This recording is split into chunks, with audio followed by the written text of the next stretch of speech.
Thank you. Looks like Liz has found the record button for me. Thank you, Liz. So it's going to be recorded. You'll have access to the recording and any slides used following the session. Please stay muted on the call unless asked to unmute. It helps to make sure everyone can hear who is talking clearly. Got closed captions available. You need to enable these through the three little dots on the right-hand side of your screen. Please use the chat to ask questions and share your experiences. We'd love to hear from you. Please keep your comments respectful and useful.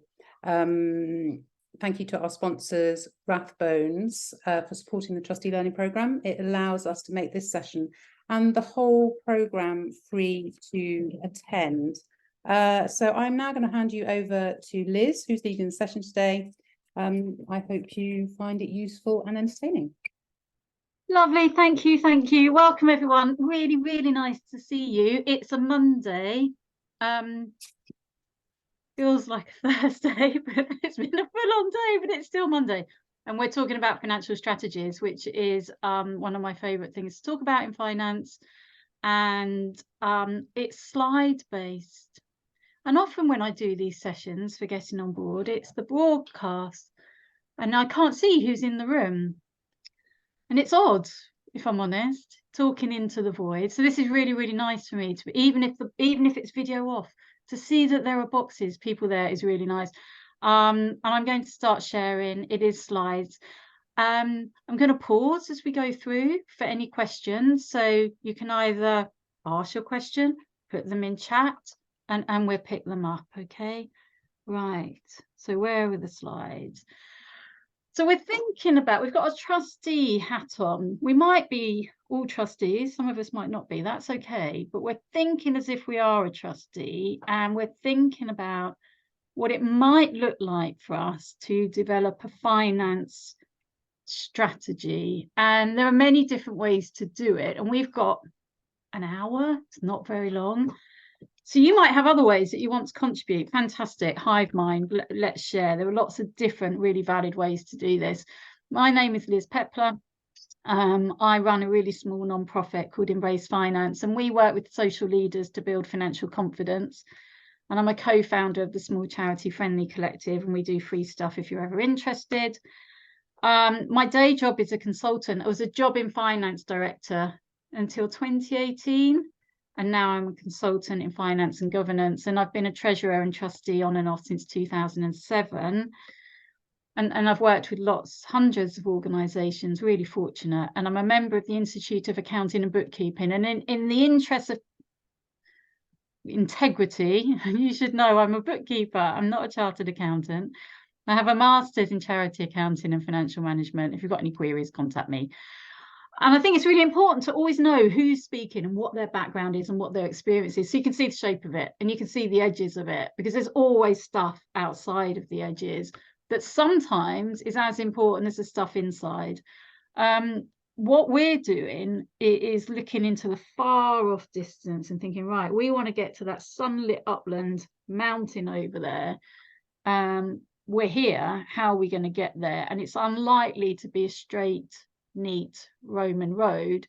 Chances are it's going to wend and wind a bit, and lots of it isn't going to be visible. So I just want to ask you a question, because we've all had different busy days and we've all come together now to talk and think about charity finance from a strategic point of view. So just to calibrate our brains, what would you do here? So your charity happily receives an unexpected gift of £50, and for this charity, £50,000, and for this charity, you can see that's a smallish proportion of their total expenditure. So you can scale up and scale down for your charity. But the question is, it's unexpected. Maybe you're the board. I don't know many. Will the charity commission sign off a new charity with 28 trustees? I don't know. Let's say that's the perfect number for this charity we've just created. Maybe I'm the finance director given the report saying, fantastic news, we've got this 50k unexpected gift. Maybe it's a legacy, we don't know. What as a board, what do you want to do with it? And your options are limited, aren't they? I mean, you can spend it, and then I suppose the question is, okay, are we spending it on people, services, or infrastructure? And for many charities, that's going to be the same thing, those three things. For other charities, they're going to be three different options. Or are we going to invest it in future activities? That's always an option. Or are we going to keep it in reserves for a rainy day? You'll have a view. And it's really difficult to come up with an informed, high confidence answer. I think I would struggle, if I'm honest. And I've had this situation, maybe you have as well, and I really struggle, because if I'm really honest with you, what I want to know is, well, it depends, doesn't it? What are we planning to do? What does the future look like? And so if I were then to say, okay, well, we've set an organizational strategy, happy days, we do have an organizational strategy, and that is to double activity year on year for the next 2 years, then that starts to give us a bit of a decision-making framework. And that might be enough for you. I'm not sure it's quite enough for me. J Snowed, depends on the nature of the charity. Couldn't agree more. And maybe many of you are thinking similarly. Tracy, I think we would need to look at our priorities in our financial planning. Yeah, absolutely, Tracy. Spot on. We do that and so much more. And that's what we're going to look at going through. What are the different things, the different questions we should be asking, the different factors we should take into consideration when we're trying to work out what the best thing to do is with this unexpected gift. Okay, right. So bear this charity in mind. It's coming up again. Total income, 383,000, firmly in the small charity bracket, small and beautiful. Total expenditure, 337,000. Operating surplus of 46,000. They started with 113,000. They ended with 159,000. And of that, friends, 125 is an unrestricted funds. And if none of their unrestricted funds to date has been spent on fixed assets and they haven't designated it, we can assume-ish that that's also reserves. Okay, so they've got total expense base of about 337,000 and a reserve of about 125. It's crude, but we just want the shape of things right now. And so what is a finance strategy? We all need a working definition. This comes from Buckinghamshire Fire Brigade, and I love it. As an example of a financial strategy, it's probably one of the best I've seen. It's long, about 28 pages. If we're a small charity, we could probably put our strategy on one page. But what it does is give us all that background thinking of the journey they went on to form their financial strategy. Their definition, which I also love, is the primary aim of a financial strategy is to enable the delivery of the organization's overall strategy. It's a supporting mechanism of finance strategy, not the end in itself. It's just making change happen. It goes on to say a strategy is how organizations translate their long-term goals into day-to-day actions. So query already, what do they mean by long-term? Probably varies for all of us. Critical word in that first paragraph for me is long. It is about the future. It's not thinking myopically for the year ahead. It's thinking beyond that. And a financial strategy is the link between the organization's long-term service delivery and its financial capacity. And the critical word for me in that second sentence is link. It's the bridge between the two. It's how all those dreams and aspirations we have to make the world better are going to be far, far bigger, inevitably, than the resources that we have. We're going to have to take decisions. We're going to have to prioritize. We can't do everything all at once. What are we prioritizing and when? And one of our key constraints will be our financial capacity, and it's how we link the two. And so really, at heart, it's quite simple. We can massively overcomplicate it.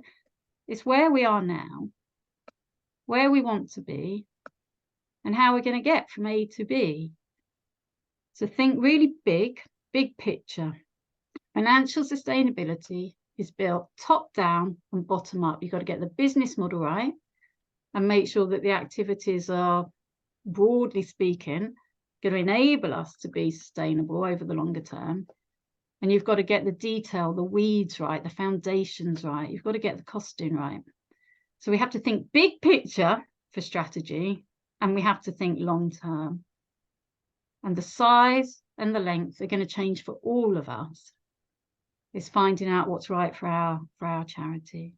And so what does the financial strategy look like? Well, for some of us, it will be gloriously highly engineered, and it will be 28 pages long, and it'll be fabulous, and it will be like the Golden Gate Bridge. And for others, it's going to be one page.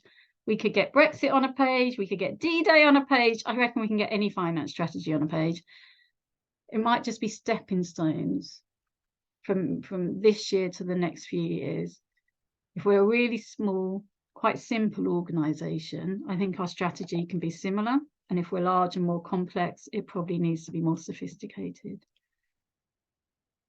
If you spent any time, and I recognise some of the names on the screen, so I think some of us have, in strategic planning, we're all, in some sense, if we're trustees, some kind of planning strategy expert. And we know that there's a spectrum. When I did my master's, which admittedly was a while ago, we did a whole term on strategy. And I remember reading Henry Mintzberg's Strategy Safari, and each chapter was a different animal, I think. And it was the whole spectrum of strategic planning. It's a really good read. I recommend it. But down one end, we have the really planned approach. And that's probably more the Proctor end. The emergent on the other side is the Mintzberg end. But if we're taking a really planned approach, we're being really thoughtful and really highly organised. There's probably a Gantt chart or two involved. It's very likely to be quite top down, might be led by the leadership, likely to be data driven, numbers led maybe. It probably has a really nice shiny document attached to it. It will be on the front foot, it will be proactive, and it works really well, this planned approach, in high certainty environments. Or, in my experience, I don't know about yours, when we've got to do a bit of turnaround management, when we're in survival mode, or when we really want deliberate growth, then having some kind, being more down the planned end, having a little bit more detail to what we're intending to do, our roadmap for the journey ahead, is really beneficial. Up the other end is the emergent. Okay, it's spontaneous, it's organic, it's responsive. It probably adopts the subsidiarity principle, so the decisions are taken closest to the people that are near the coalface. It might be really grassroots led, and it might be co-created. It's probably people and events driven. It might not be formally codified in a document. It might be cultural. It might be the way we do things, the conversations that we have, all those givens that we know around the table. It's largely to be flexible and reactive, really responsive. And it's quite good for low certainty environments when there's a lot of volatility, a lot of change. A planned strategy, when the world is constantly turning upside down, doesn't always fit well together. And so it's quite good for highly changing situations, and also good for established sustainable organisations that are quite steady. I know lots of service delivery organisations that actually have local authority grants that are fairly steady, the services are fairly steady, and they can be quite emergent. And I think it's true to say that actually, if that's the case, if there is this spectrum, we all have a finance strategy at play, whether we know it or not. It's just it's either really planned and codified and explicit and obvious, or it's quite emergent and responsive. If we're not doing anything formal, we're probably down the emergent end. And I don't think there's a right, and I don't think there's a wrong. I think there's a right job for the right time, and that's our job, to find out which approach, or decide which approach, and be intentional about the approach for what we need to do here and now. And I'm going to stop and just see if there are any questions before we move on to what we talk about when we talk about financial strategies. Any queries? Here's one around that idea of planned and emergent. Do you think that there's the one or the other is more appropriate to a particular size? So if you are in a small charity, should you be thinking at one end or the other, or is it about what you've said and the circumstances? Lovely question. Thank you, Fiona. So my very rapid response would say, well, if you're in a large, sophisticated organisation, you probably need more of a planned approach, because there's more people to communicate with. There's more people to build a cohesive, coherent work plan around. And if you're in a smaller organisation, you can be more emergent, because it's all that informal stuff that we do when we're leading a charity and delivering services. But I'm not sure, if I'm honest, that stands up.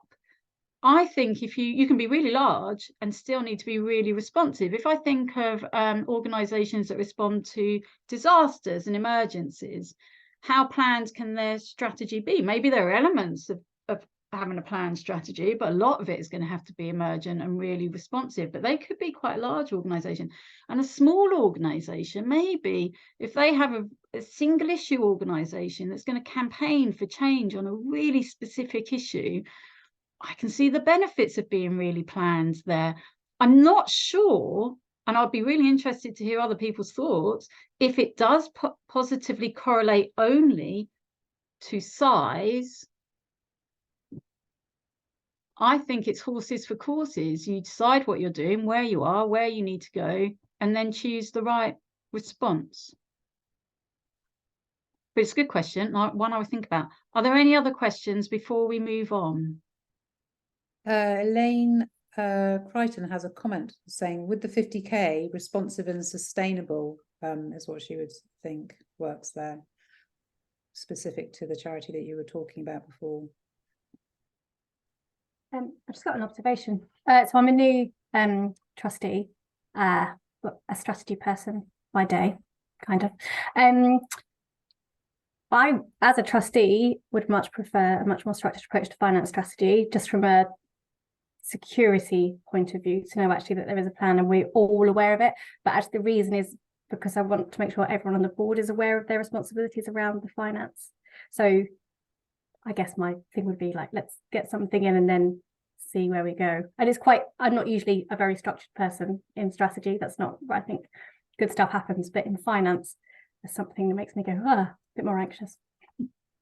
I love that. Thank you. Congratulations being a trustee. Lucky board. Having a strategic specialist. Yeah, I hear all of that, Ali, and I think that's a really good point, that actually you can probably mix and match, and you can take a hybrid approach. And with your organizational strategy, you might have one, and again, it's something I need to think through. You can have elements of both that come into play at different times. I can absolutely hear the safety and security and comfort that a planned financial strategy gives you.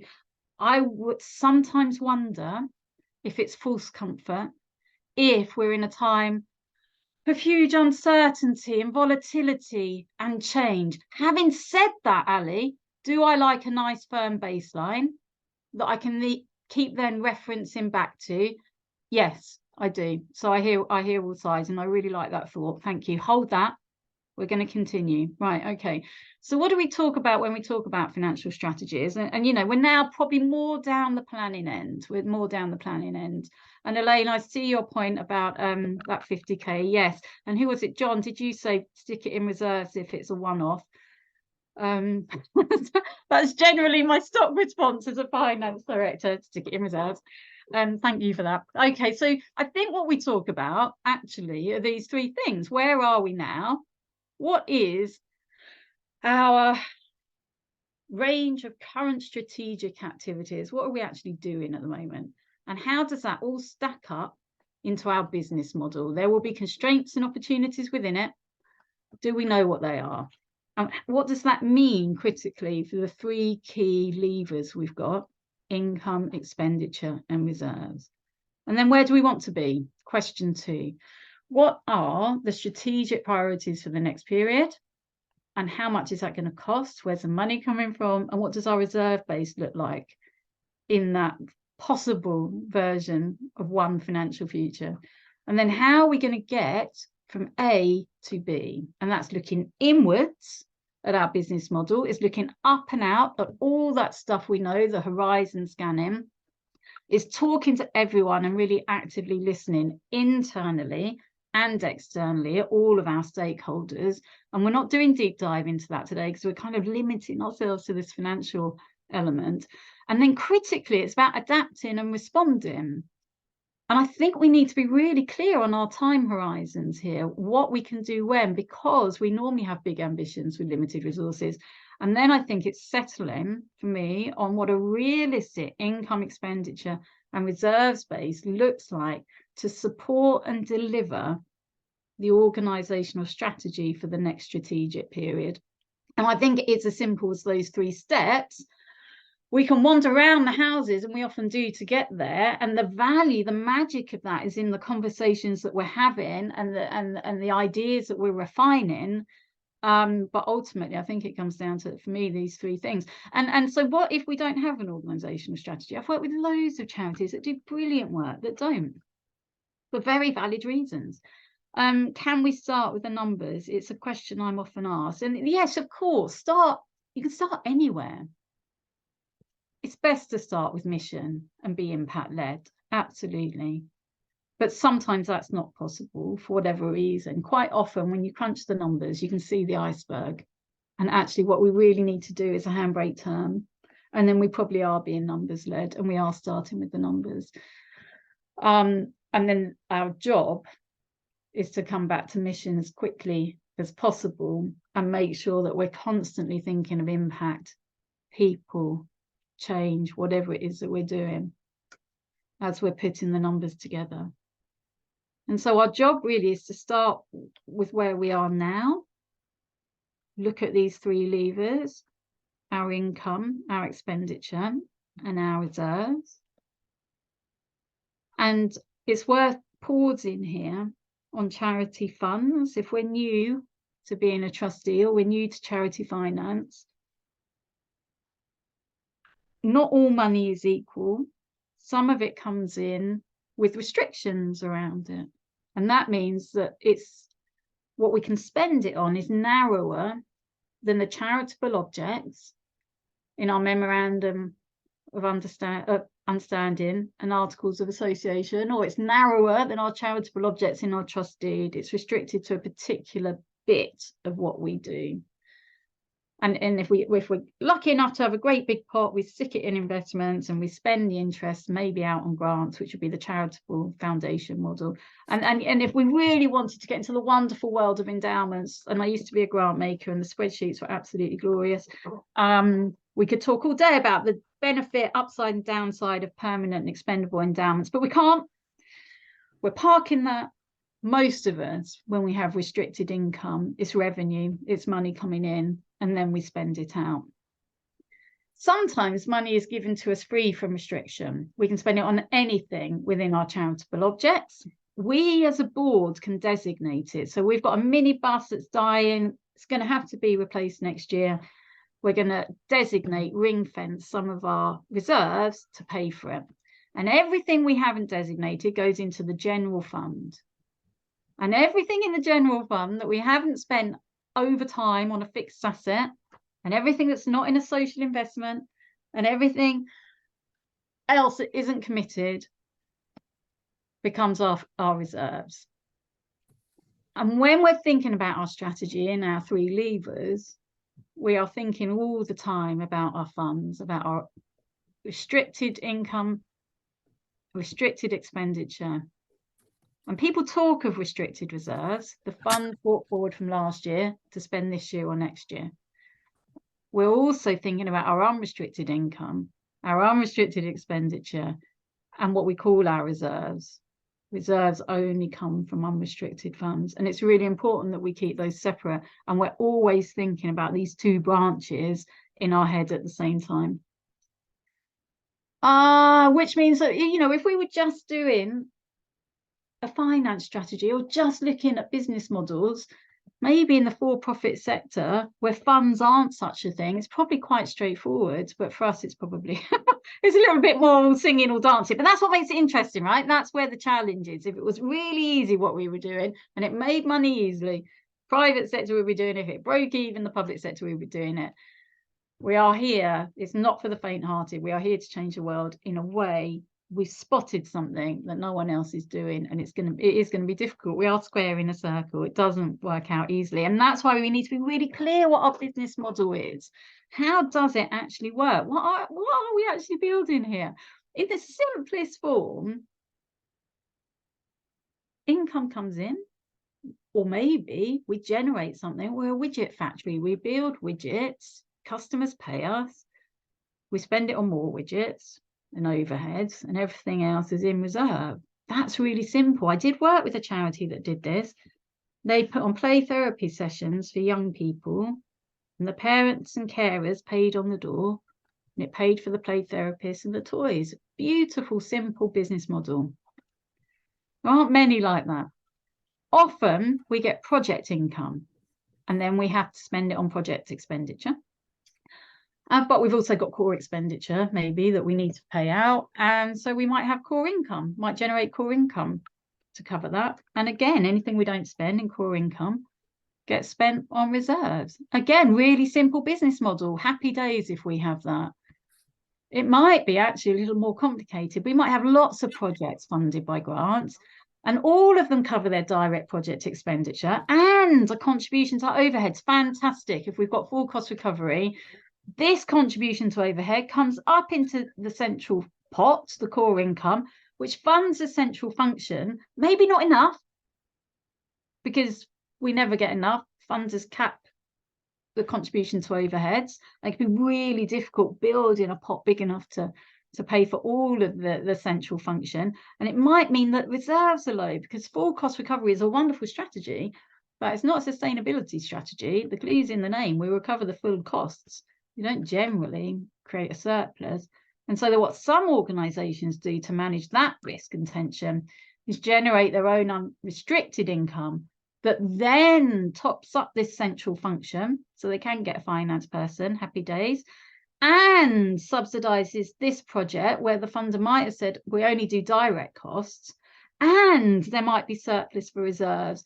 And if this is our business model, whatever our business model is, for us as trustees, I think what we need to know is where the arrows are, because those are the fault lines. And we can often build a Jenga tower where a key funder comes to an end, but maybe funding something mission essential, and it can make the Jenga tower wobble.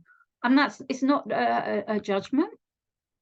It's observation rather than judgment. Many of us have Jenga towers as business models, and that's okay, because we're changing the world in a really difficult way.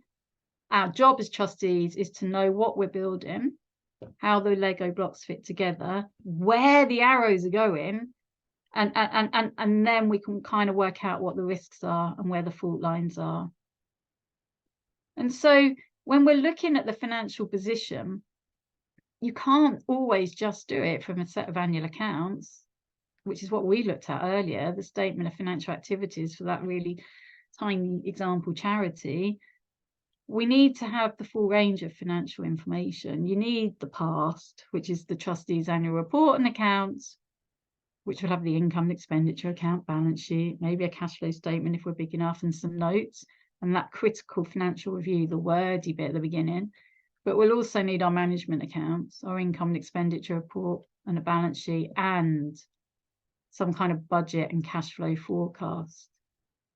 Because if a strategy is looking forward, then we need to draw on financial information that's looking forward as well. We can only assess the financial position by being future facing, and it's only by assessing the financial position that we can work out where we are now, where we want to be, and what the gap is. And so when we're starting to interrogate and pull apart our business model, what I think we really want to know is, how much income do we have in restricted and unrestricted funds? Are we on track with grants, services and contracts in terms of expenditure? Are reserves going up or down? Are they within the target that we've determined? And ultimately, are we currently, right here, right now, surviving, sustaining or thriving? And that will help us determine what's achievable over the coming strategic period, and whether our time horizon and our plan is going to work or not. I'm going to stop sharing. Are there any questions? Just check in with people. Any questions?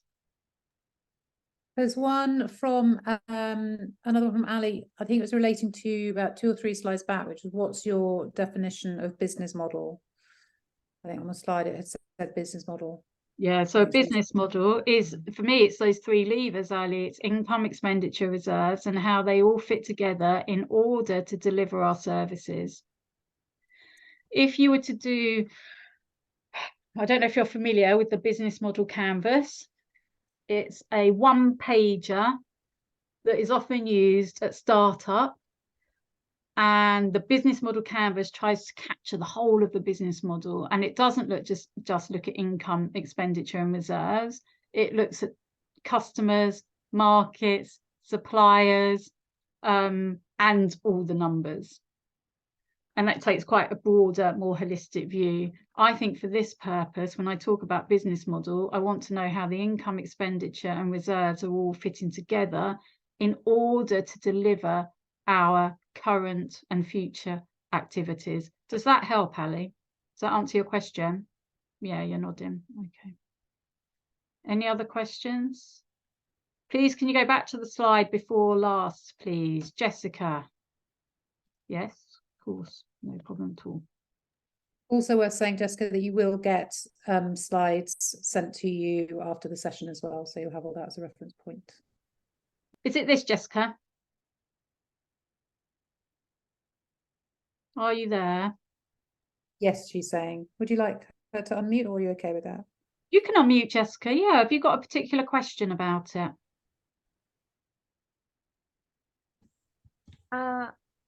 I'm just very, very new. I'm a young trustee. And so, yeah, it's good for me to kind of, I'm writing notes as we go, but I just missed the last few words of that one. Yeah, lovely. Okay, thanks, Jessica. And again, congratulations on being a trustee.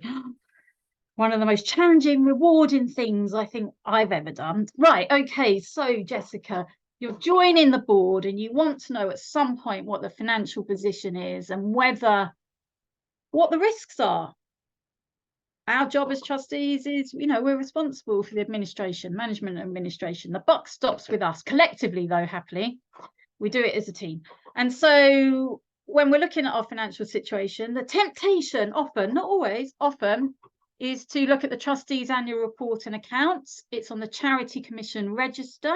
You type in your charity number or your charity name, and it comes up with your charity register.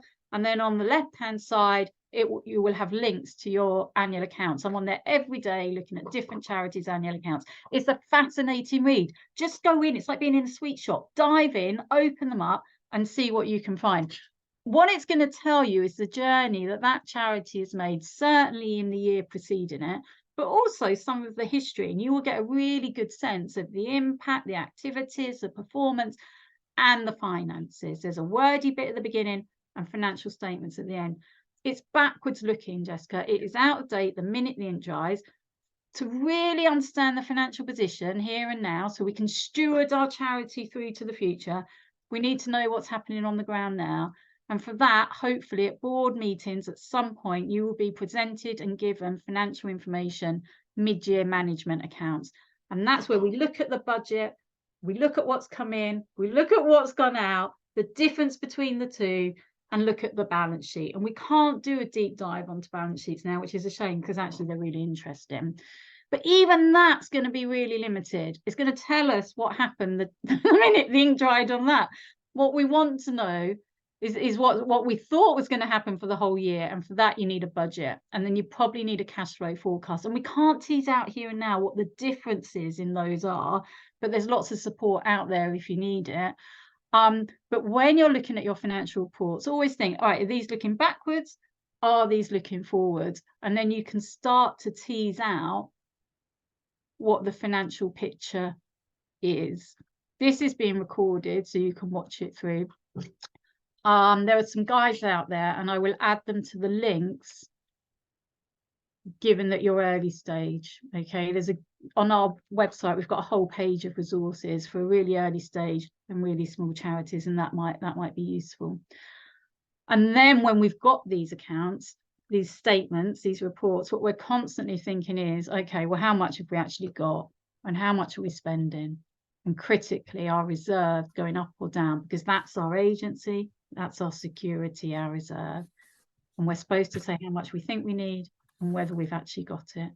And ultimately, because we're talking about strategy, we're doing the step back and looking at the big picture and thinking, as an organisation, are we surviving, sustaining, thriving?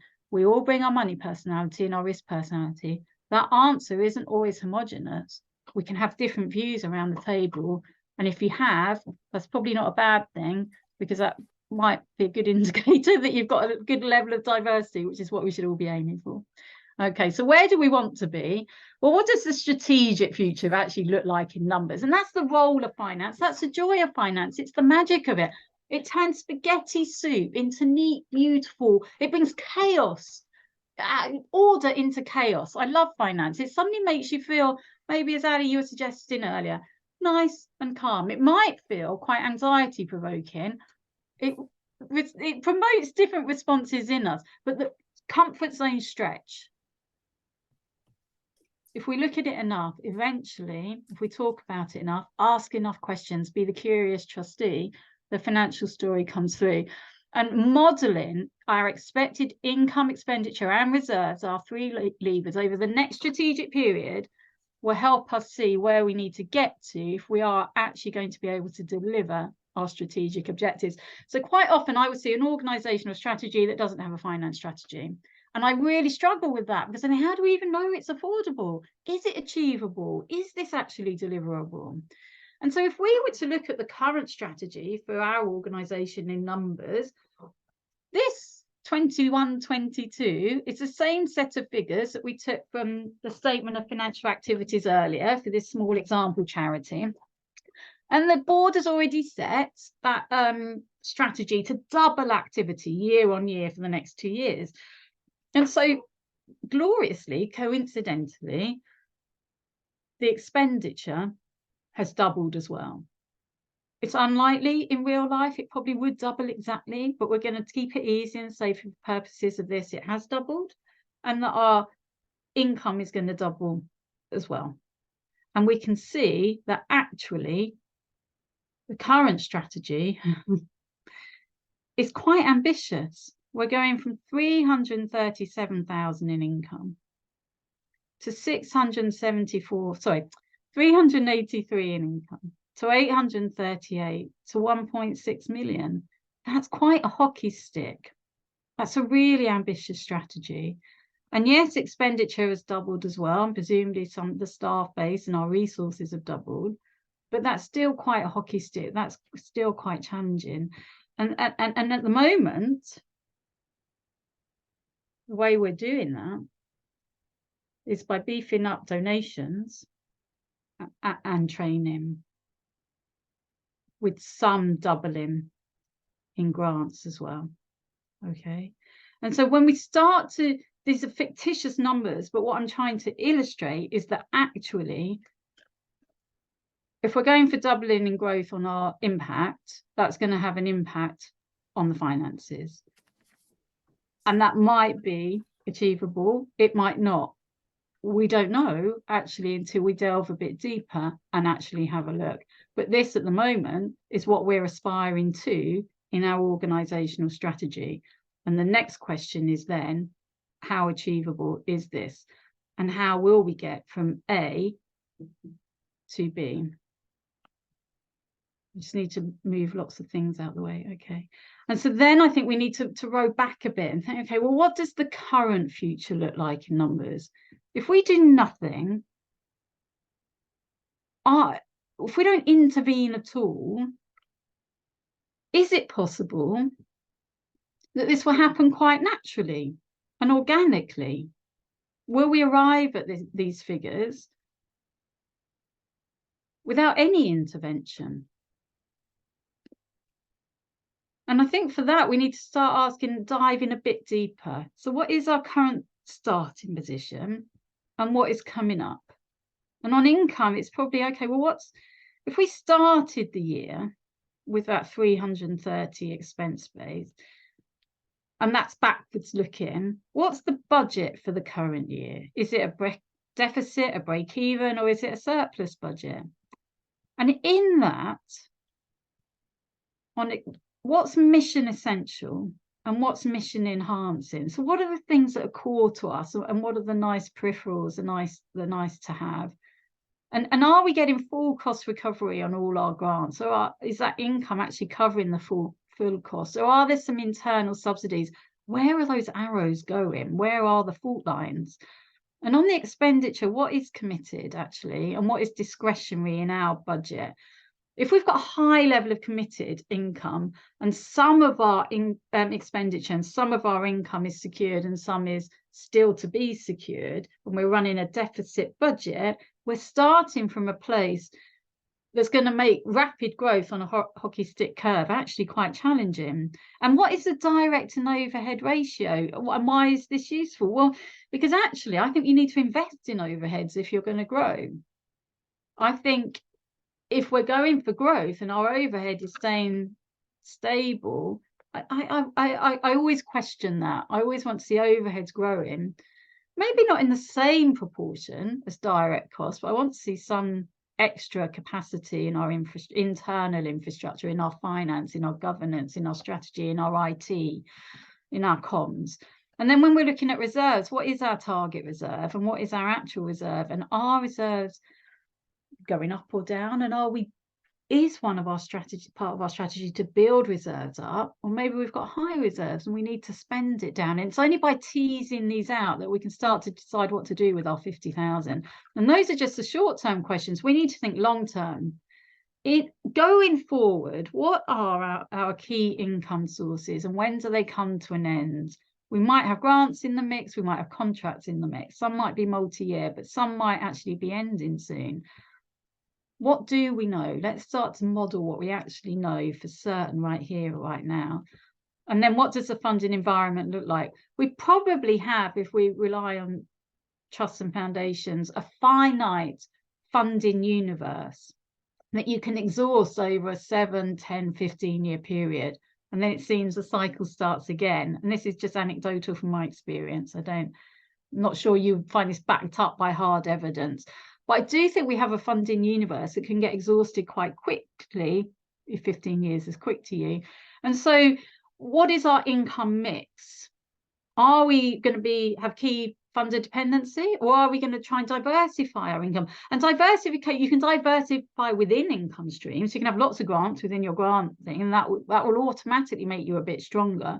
Or you might supplement grant income with earned income, or maybe some donations.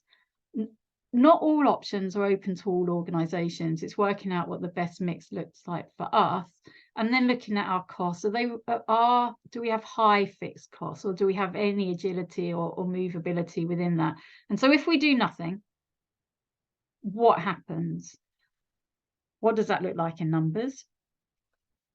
And if it's not looking great, if that hockey stick curve feels really out of reach, well, then what? If we have to change course, the two critical questions are how and when. And the how, if I'm honest, is the question I see answered really, really well by charities. And the when, we can be boiling frogs. But if we can see the writing on the wall, we can see the iceberg, the only way we sail around it. And the iceberg might not be a terrible ending. It might just be that we're not going to achieve our financial strategy, our organizational strategy, whatever the iceberg for us is. If we can see it, we need a plan to sail around it, because generally the wind doesn't take us on its own. I don't find. Your charity might be different. I think we need a bit of a plan, and sometimes that means revisiting the strategic priorities, and sometimes it means adapting and responding. And so if we were to look at the realistic financial forecast for this charity, and this is what they had on their year-end accounts that we looked at, and what they say, for example, what they know now is that all of their grants, unrestricted grants, are coming to an end. Those Hawkeyes amongst us have noticed that this is a COVID year. Loads of charities received lots of unrestricted funding in COVID. Is that continuing? I don't know. I read a report not long ago saying there's a bit of a bounce back. Then I hear anecdotally that there's still pushes towards more restricted, unrestricted. I don't know, if I'm honest. But I suppose in this organisation's unrestricted COVID grants come to an end. All their restricted grants are continuing. They're multi-year. And all of their cost base is staying the same, 337, 337, 337 in each year coming up for their next strategic period. The picture looks really different. There's a lot of red. And in finance, we always have that conversation. Is it good red or is it bad red? This is bad red. Because they have a net deficit.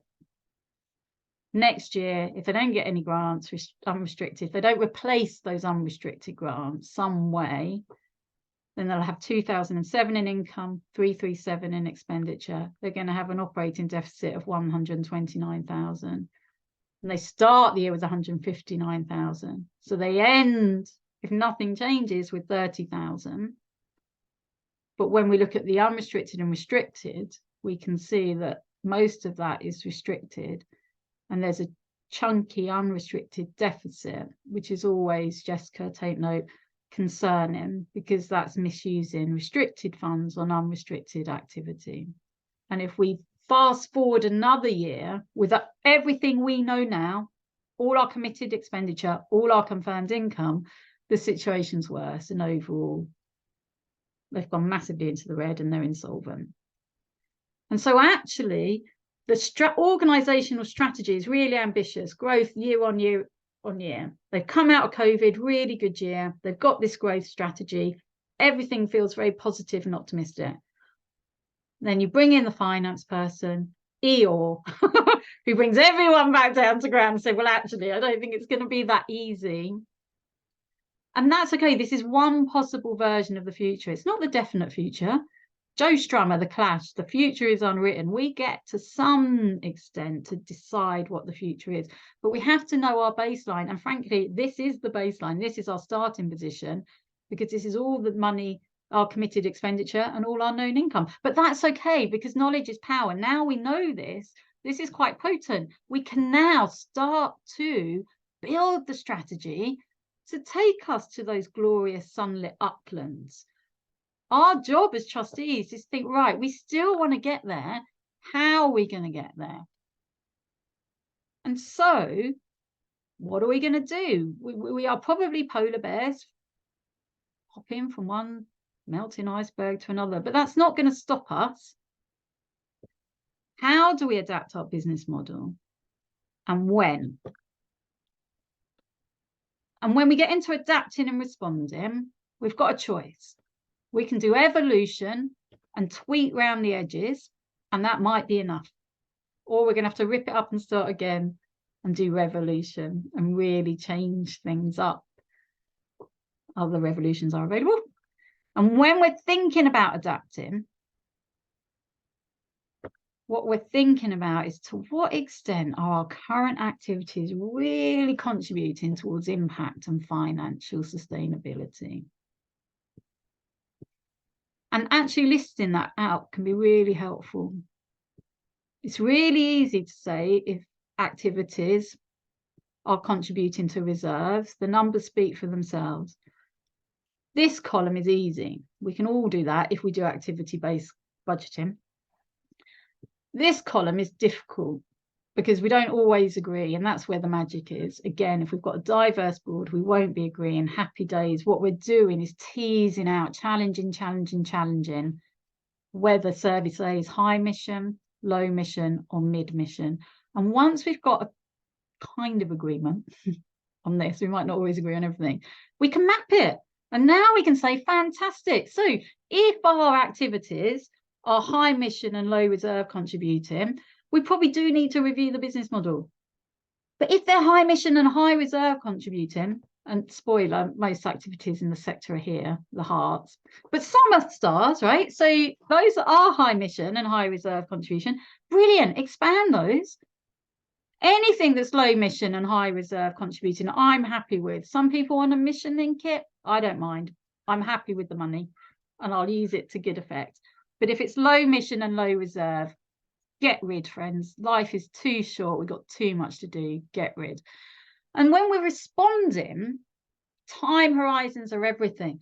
I went to see Long Player on Saturday in London's only lighthouse. It's a piece of music commissioned for the millennium to last 1,000 years. And all I could think about is, how long is your financial strategy? You are a charitable trust. I would love to be in your meetings. That's fascinating. It's the most beautiful piece of music. You can hear it online or go. It's just one, it's so moving. Anyway, their time horizon is going to be really different to if they're doing an emergency appeal from Morocco or Libya, because that's got to help now. Whereas Long Player, we don't know what digital format, we don't know what format it'll be on in the future. Thinking through the time horizon is important. You need the right response for the right problem. I've sat through too many board meetings where we're about to sync and we've come out with a new website. You've got to fit the answer to the problem. And when we're responding, again, let's map it. Severity of funding issue by proximity of funding. Is it high? Is it going to be really bad? Is it are we the dinosaur and the meteor's here? Is it going to be high and immediate, or is it going to be high and far away? Have we got time? And again, it's the 2x2, the consultant's dream, isn't it? So if it's near and modest, if it's up here, if the cliff, the financial cliff is here and near but small, evolution, tweak it. You might have to contract, but do it now. If it's far away and modest, evolution again, that might work. Do it gradually. That might lead to expansion. If it's near term and big, we are the dinosaur and the meteor's here. That's revolution. You've got to cut deep, cut quick, do it now, and you're probably getting smaller. And if it's far away and significant, I think it's the same. You may disagree. I think that's revolution. I don't have time to carry on with a business model that doesn't work. I want to change it now. I want to gift our future beneficiaries something that really works. And that might be contraction or expansion. And so how are we going to get from A to B, right? We know where we want to get. It's a hockey stick. We know where we are. It's going the other way. They're crossing. How are we going to get there realistically? Well, maybe we bring in this new phase.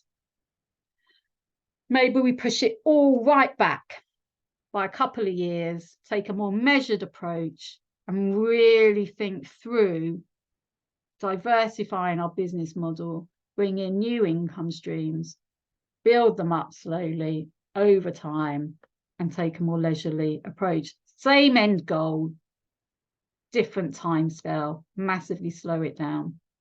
One option.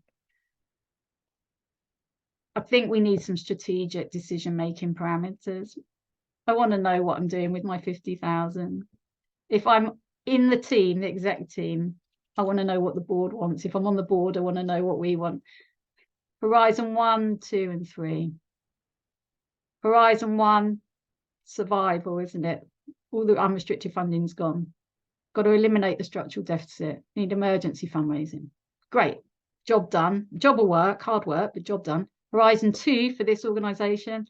Now we can think about sustainability. Maybe it's generating a modest reserve with earned income, and that you need a good plan. And I'm running out of time, so I'm going to leave this vague. And then we can think about thriving. Then we can think about the hockey stick. You cannot go from surviving to thriving. You have to go through sustaining first. Very difficult, unless you get a windfall, which might happen. It has happened to me. And so do we need a written document? There are massive benefits. Even one page of bullet points. It creates that shared understanding, and the magic will be in the discussions around those bullet points. If you want the full singing or dancing one, I can't recommend that one highly enough. I really love it. And so what would you do with your 50K? What are you going to spend it on? I'll happily share. I would spend it on fundraising and do the turnaround management. And just to summarize, financial sustainability is best when you've got a clear North Star. What's the organisation strategy? Think long term and think big. And as trustees, we do not have all the answers ever. And most of us have to take imperfect decisions without the full facts, but that's okay. Be the curious trustee and keep asking the questions. And I'm going to stop sharing We've got 5 minutes. I'm so sorry that I haven't left longer, but we did stop as we were going through. Fiona, questions? Yes, there's one from Katie Nugent, I think. I hope I'm pronouncing your name correctly. So could you say a bit about misusing restricted funds on unrestricted? It was like a few slides back and you did talk about it a little bit generally, but you might still need some clarification on that. Yes, Katie, thank you. Great question. So we've seen the funds tree, and we have funds either come to us with a restriction and we need to use it for something in particular, or we can use it on anything in our charitable objects. And so our job as trustees is to make sure that we use funds for what they're given to us for. And we have to have systems to be able to track that. And funds counting is difficult. It's one of my professional hill I would die on. If you want to make the sector more sustainable overnight, release the restrictions, simple, right? But anyway, we are where we are, and I'm sure people do it with very good intentions.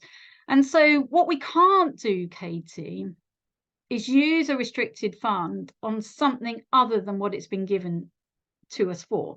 And so if our unrestricted funds are negative in total, so not just for the year, but once we've included our brought forward, our reserves, that means at some point, even if it was on one day, we have probably used restricted funds for unrestricted. Now, sometimes if an unrestricted pot comes in the very next day and rights the situation again, we would probably use that information as intelligence to make sure that our systems are clearer going forward so that we avoid that situation in the future. Our job is to make sure that unrestricted funds, reserves, stay within a designated reserves policy, really, and that restricted funds are spent on only the thing that they're given to us for. I hope that's clear. If you've got any questions, Katie, come back. Goodbye, Bettina. Lovely to see you. John, for a small charity, what is a realistic long term? Katie, were you there? Were you going to say something? No. Okay, then I'm just popped into the chat. Yeah, thank you so much. You're welcome. Thanks, Katie. Thanks for pointing that out. John, for a small charity, what is a realistic long term, 2 to 3 years? I think that's a great question, John. I struggle to think beyond 3 years, certainly. If I was setting up a small medical research charity, do they come small? Then I'd probably have a really long time horizon. I suspect most small charities could do very well with 2 to 3 years, but I do think it really depends on the nature of what we're doing and what our time horizons are. What I think we fall into, John, if I'm honest, is thinking in terms of our terms as trustees. And our job is to don't be the pensions policy minister where we're coming up with a pensions policy to win the next vote. Our job is to think beyond. I quite like the idea of 7th generation thinking. Now, we're probably not thinking that 100+ years into the future, but we are thinking about balancing the needs of future beneficiaries with current ones. So we need to think beyond our term. And a realistic long term for a really small charity may well be 2 or 3 years. For some, it might be 18 months to 2 years. I think it does vary, but that doesn't sound massively unrealistic to me, John. I hope that helps. Humira, apologies if I've pronounced your name wrong. I'm sorry. Thank you very much for. Oh, yes. No, you're welcome. It was very nice to see you. Are there any final questions on this whistle-stop tour through the wonderful world of charity finance strategy? It's not a question, it's just a thing that helped with this, and it was something that Amsel did in Small Charities Week about finance planning, and it was about reserves, and he unlocked something in my brain about reserves that as a trustee has been really helpful. So are you happy if I just put in the chat here what the link is to Small Charities Week recordings? And I would highly recommend, it's right down the bottom of the page. And complements completely what Liz has said. Really helpful, thank you. And I went to Amsel's, and Amsel is guest hosting our next Q&A. Amsel could listen all day to Amsel talk about finance. So yes, thank you very much for sharing that, Ali. Any other thoughts, questions, reflections? I am going to go through some of the bits and pieces that I need to do before people jump off. So I've put into the chat links. But first of all, I just want to say thank you, Liz. That was really, really useful. There was so much information in there. Definitely going to be going through the slides and pulling out lots of things and potentially coming back to you with more questions as well. And so let me just go back through what I put in the chat. I've got a valuation form that I popped in. Thank you to everybody who took part and asked their questions as well. It really, there's so much more energy when people get involved like that, which is great. And there are Eventbrite page to our other sessions that are part of the Trustee Learning Programme. They're all free. Have a look around those and make sure you book in for future ones. And we have our Festival of Trusteeship is coming up in November the 9th, for a week-long extravaganza of all sorts of amazing information and learning for trustees. And you can find out more about that on our website, which I shall also pop in now as well. If you follow the links, you'll get to our festival page. And you can also have a look at the Eventbrite with all the sessions. We still have an early bird on, I think, for the last couple of days to get our early bird tickets. If not, you can just buy a ticket, a pass for the week, or buy sessions individually. And I think that is all from me. Sign up to our web letter if you our newsletter if you want to be kept informed of anything else. And yes, just once again, Liz, brilliant. Thank you so much. And thank